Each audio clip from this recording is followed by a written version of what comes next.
11th Standard, Chapter number 6, Urbanization in India.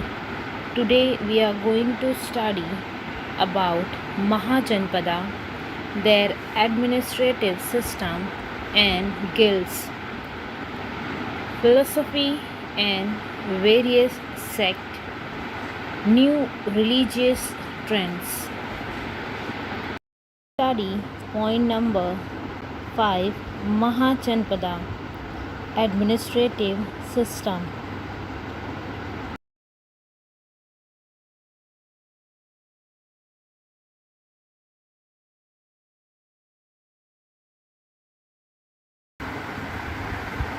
We know a lot about the Mahajanpadas that exist in type of state exist in ancient India. In detail in the lesson number 5, there are various terms used during Mahajanpada period. They were Rajya, Saurajya, Bhurajya, Vairajya, Maharaja, Samrajya, and Parmeshthaya. It is difficult to define these terms. However, Satpata Brahmana and Katyayana Sutra explain the term Rajya and Samrajya in the context of sacrificial system. According to it, king who performed Raja Soya sacrifice is designated or defined as Raja. The kingdom ruled by him is designated as Rajya. When a Raja performs Vajapiya sacrifice, he is entitled to the epithet or defined as Samraj, and the Rajya under his rule is entitled as Samrajya. Clear?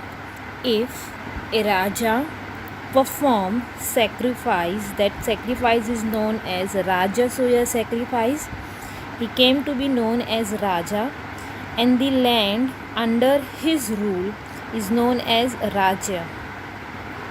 When he performed sacrifice Vajapiya, then he is entitled as Samrajya.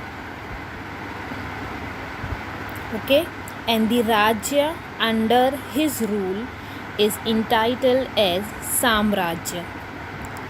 A Raja is always eager of the superior entitlement of Samrajya. The definition or epithet Raja always indicates a lower cadre. As we know that Raja is indicated as a lower block, he should also belongs to the class of Kshatriya. And according to the existing norms, a Brahmin was expected to refrain from accepting the position of a Raja. However, there are a number of exceptions to this norm as seen in Vedic literature and Buddhist Jatakas. The position of Raja was generally bequeathed or hierarchy or transferred to the son of the ruling king after him. However, at times a king was elected by people. The first wife of the king was given the epithet or title of Raj Mahishi. She was the one who was formally crowned along with the king. A powerful sovereign performed Ashwamedha sacrifice to establish his supremacy. The coronation of a king principally gave him absolute authority over his subject. The king was the one to decide amount of taxes to be collected from them. He was the ultimate lord of all the land in his kingdom, and so he could donate any portion of that land according to his wish. Nevertheless, his power was not totally unrestricted. The king made his decision by seeking advice from his officials such as Prohitas, Senani, Amatya, Gramani, etc. Besides, there was an assembly of people of all classes. When it's assembled, everybody present there could participate in the decision making process. There were instances when people's assemblies made a king step down from the throne. Next point, guilds, also known as Shrinis. Guilds are the association of people related to the trade and trade related activities in the state, along with agriculture and animal husbandry, trade and systematic management and organization of the trade are also essential factor for the prosperity of a state. The guilds of the merchants and the artisans play a great role in the growth of Mahajanpada into wealthy states. These guilds had their own way of organization and functioning. Among the important characteristics of the guilds were local organization of various occupations, transferring the skill to the young member in the family with hand-on training. Leadership naturally invested in the senior and experienced member of the guild and other members following them voluntarily.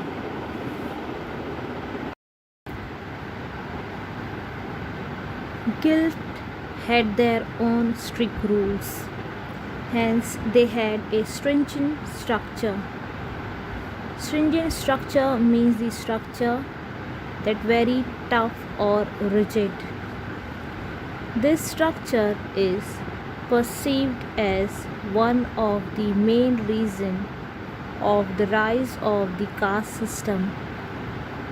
The paid outsiders who worked in the guilds were known as Karmakara and unpaid workers known as Dasa. The guilds had acquired an important place in the political, social, and financial matter by the Maurya period. According to Kautilya, the king's control on the transaction of guild was very important. Structurally, the Shrinis had a great potential of challenging the central power. The Ashokan edicts show that the road and the transport system was maintained with great care.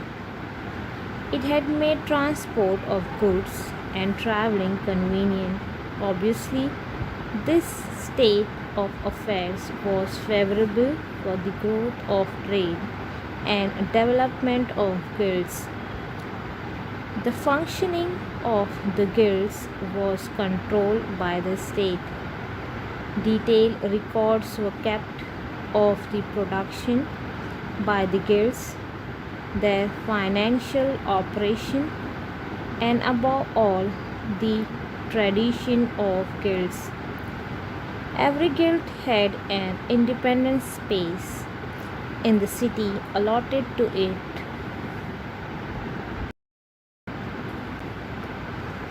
There were independent tradition with respect to the interrelationship between the guild's member and the karmakaras.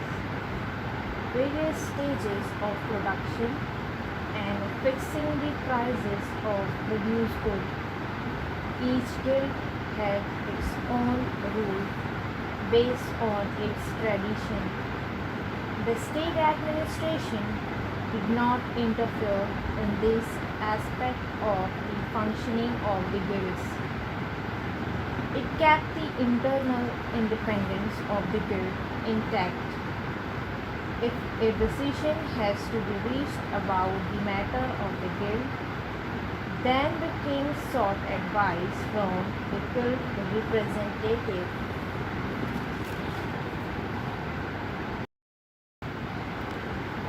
The chief of a guild artisans was known as Jesh Thakka or Jat Taka. The chief of a guild of merchants was known as Shristi or Siddhi. The guilds used their fund for the operations involved in production and trade, as well as for the social cause. It was in the way of giving donation and giving loans with interest at modest rates. This is all about the administrative system and guilds. Next, we have point number 6, philosophy and emergence of various sects.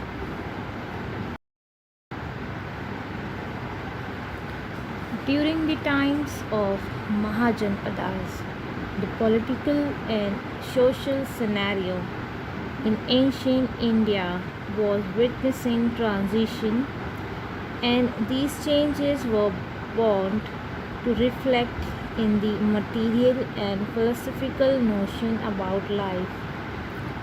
In this regard, the Vedic system revolved around the duties of a householder, sacrificial system, and material prosperity.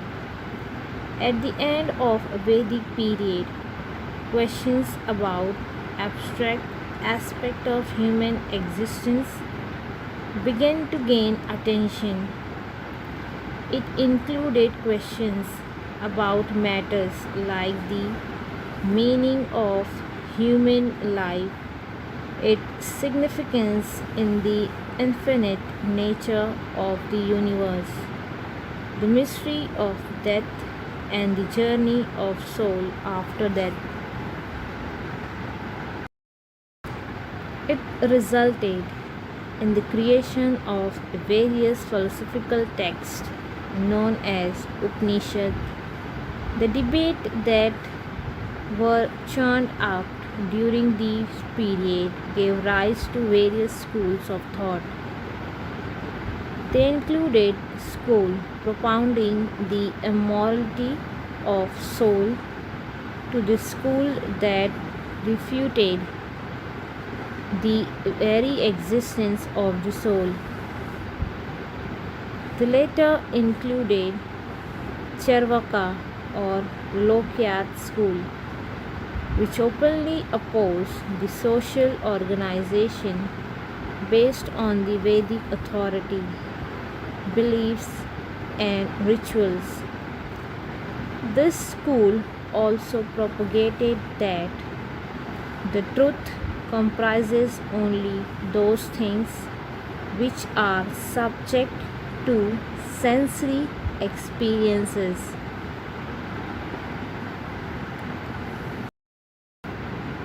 The Charvaka or Lokyat school is the one of the ancient Indian school of thought, Darshan, which denies the existence of God. It opposed the authority of Veda, Ved Pramanya, and the notion of the existence of God and life after death. It also denied all rituals arising out of this kind of belief system. It is the only materialistic school of philosophy that was developed in ancient India, known as Jadavadi Darshan. The 6th century BCE is important. The rising of a class of wandering mendicants known as Parirajakas or Shramanas was the characteristic of this period. They renounced the householder life and wandered with their disciples in search of ultimate truth.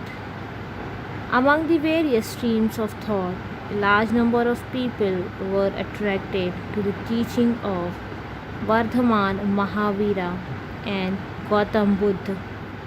Their teaching showed the way to overcome disparity in the society resulted from the Varna and caste system. Both the Jaina and the Buddhist school of thought are considered as Gnostic school. Both refused to accept the authority of the Vedas and Vedic rituals. Both the schools had followers in large numbers from all strata of the society. Point number 7, New religious trends. In this point, we are going to study in detail the emergence of Jainism and Buddhism as new religious trends in 6th century. First, Jainism. The Jain religion has a tradition going back to very ancient time. According to the tradition of Jain religion, Vardhamana Mahavira was the 24th and the last Tirthankara. Parshvanath was 23rd Tirthankar. He gave 4 vows of non-violence, truth, non-stealing, and non-possession, respectively: ahimsa, satyagraha, asteya, and aparigraha. Vardhaman Mahavira added the 5th vow of celibacy, that is brahmacharya, to it. These 5 vows are known as Panch Mahavratas. Early life. Siddhartha, the father of Vardhaman Mahavira, was the chief of the Dantrik clan. His mother, Trishala Devi, was from the Lichachavi clan. Vardhaman Mahavira was born in 599 BCE in Kundagram near Vaishali. His wife's name was Yashoda. He left home at the age of 30 in search of truth. At the age of 42, he attained absolute knowledge, known as Keval Jnana.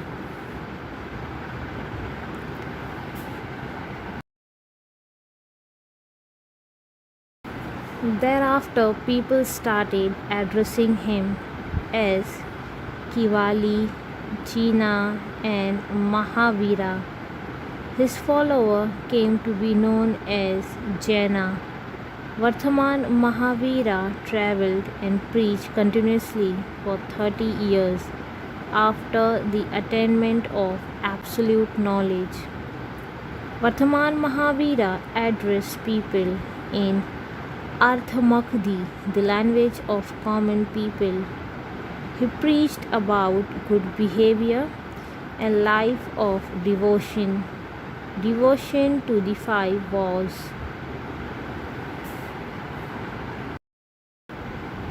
Vardhaman Mahavira put absolute emphasis on these 3 principles known as Samyak Darshana, Samyak Dhyana, and Samyak Charitra. These 3 principles are known as 3 Ratna of Jain religion. They are the primary guiding principle for a person aspiring for the attainment of absolute knowledge.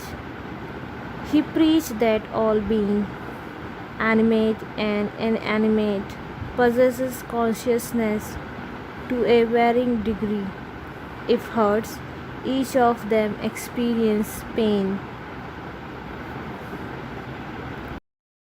The core principle of Vardhaman Mahavira's philosophy is pluralism, which means anektavada or many-sidedness of the truth. According to it, the truth has multiple facts. Mahavira founded the Jaina Sangha. Emperor Chandragupta Maurya was a contemporary of Bhadrabhau, the sixth principal Acharya of Jain Sangha. According to Jaina tradition, Chandragupta Maurya had embraced Jain religion. Next we have Buddhism. Gautama Buddha and Vardhaman Mahavira were contemporaries. Gautam Buddha was born in 563 BCE in Lumbini, Nepal. His father's name was Shuddhodana. He was a member of Shakya clan. Gautam Buddha's mother's name was Maya Devi. She was from the Kolya clan. Gautam Buddha's wife was Yashodhara. Gautam Buddha left home at the age of 29 in search of truth. This event is known as, in Buddhist tradition, Mahabhinishkaramana.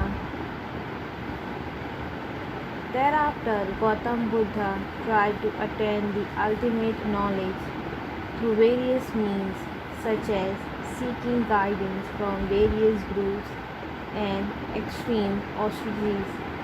After realizing that nothing of it was useful, he sat down meditating at Gaya under a peepal tree.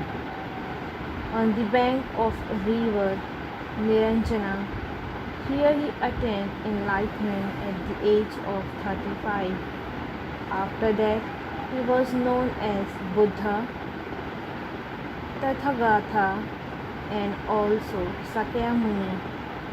After the enlightenment, he delivered his first sermon in the deer park of Ishipatana near Sarnath. This event is known as Dhammacakkappavattana. For the next 45 years, Gautam Buddha traveled continuously, teaching or preaching people in their common language. The language that he taught in was Pali.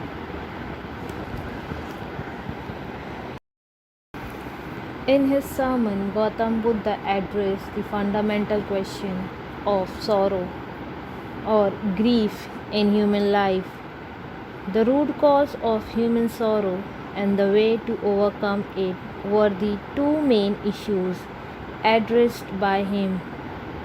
He preached four Arya Satya, four great truths, the cause of human suffering. First is, there is sorrow everywhere in the world, that is dukh. Second, the root cause of sorrow is greed, trishna. Third, to conquer this greed is the way to cut the sorrow at its very root, dukh nirodha. Fourth, the way to stop sorrow from emerging is the emergence of the eightfold path known as Ashtangika Marg. Ashtang Gika Marg include Samyak Drishti means to understand and accept that nothing happened against the rule of the nature. Samyak Sankalp, right determination. Vacha, right speech. Kramanta, right behavior. Ajiva, livelihood by right means. Vayam, conscious avoidance of offensive thing. 7. Samyak Smriti, watchfulness and memory of right thing. Last, Samadhi, establishing the mind firmly in equanimity, a state beyond pleasure and sorrow.